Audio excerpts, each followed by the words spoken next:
Yo, what's going on guys? Arekkz here. Welcome back to another video for Monster Hunter Rise, and this time we're talking about the hammer in the demo because this is another weapon that has had a few different changes, and changes that are actually very, very cool. So much like I've done in the other videos, I want to talk about the new moves, talk about how it's changed, and just talk about my general impressions. If you guys do enjoy this, a like would be super appreciated. If you've missed any of the weapons we've covered so far, you can check those out on the channel, and of course we're doing plenty of videos, so yeah, if you're excited for Rise, make sure you keep it locked. But hammer is actually really cool because what they've effectively done is made it an extension of what they did in World. If you're familiar with World Hammer, then you will feel right at home because fundamentally the behavior is very similar. You have your standard hammer attacks you've always been used to, you have your standard triple pound combo, you of course have your various different levels of charges depending on of course when you let the attack out, it will perform different attacks. You have your standard level 3, standing still attack, you have your spinning attack, all that good stuff.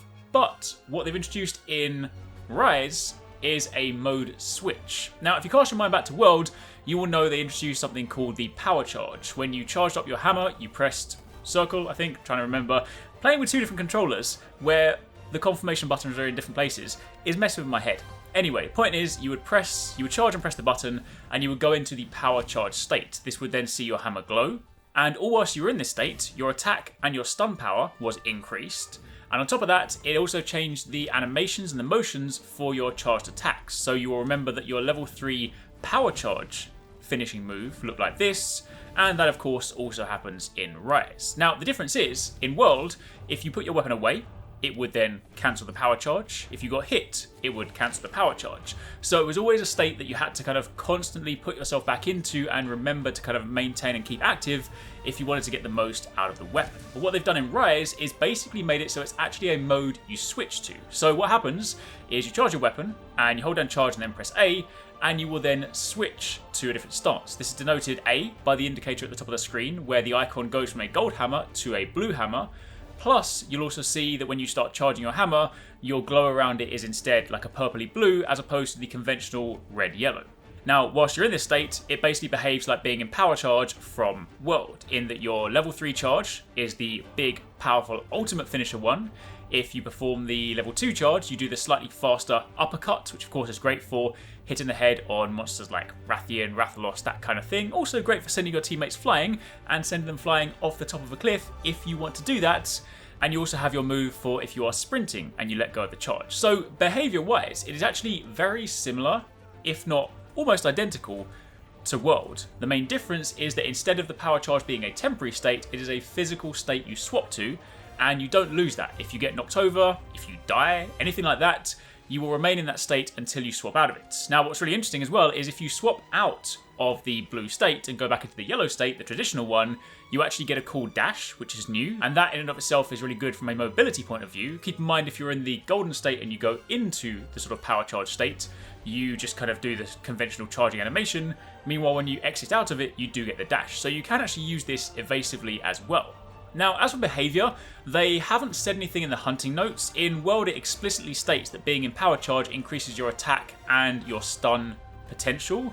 This is sort of the stuff that I kind of want to find out once we get the full game and I can go into the training room. Yes, you can still test out some numbers on some of the monsters, but to find out exactly the difference between those two is something I'll dive much deeper into once I get full hands-on with the game, close to launch. But for the time being, assuming it's similar behavior to, say, World and Iceborne, then you're probably looking at some kind of stun/attack increase in the process. But that's basically it for the hammer in terms of the basic moves. It is effectively the same as Iceborne, only it's slightly more convenient because you don't get knocked out of the power charge mode. On top of that, you have two very cool Silkbind moves. The first one is, of course, the spinning bludgeon move that you used to do by, jumping off a ledge, things like that. But now you can do it on demand with the wire bug at just one wire bug cost. You simply launch yourself into the sky, perform the spinning bludgeon, and of course, if you place it in the right place, then you get plenty of spinning hits on the head of a monster.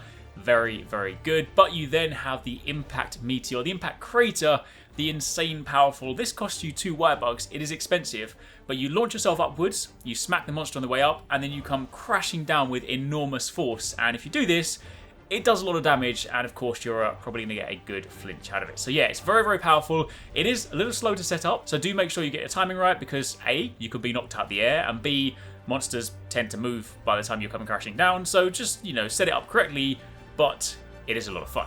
But that, my friends, is pretty much it for Hammer for the time being. I'm going to leave you guys with some gameplay, a hunt, just so you can sort of see some Hammer in action. And again, be sure to keep it locked for plenty more. And if you want to see more Rise coverage outside of just the stuff we're doing on this channel, don't forget to check out the playlist linked down below for more stuff from the team on 269 and Paradise Central's channels too.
Humans could learn from you. I'll show you no mercy!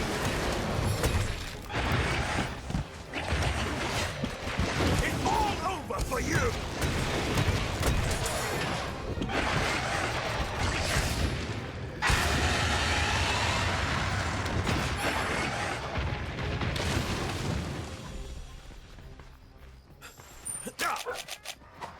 I shall use this chance wisely.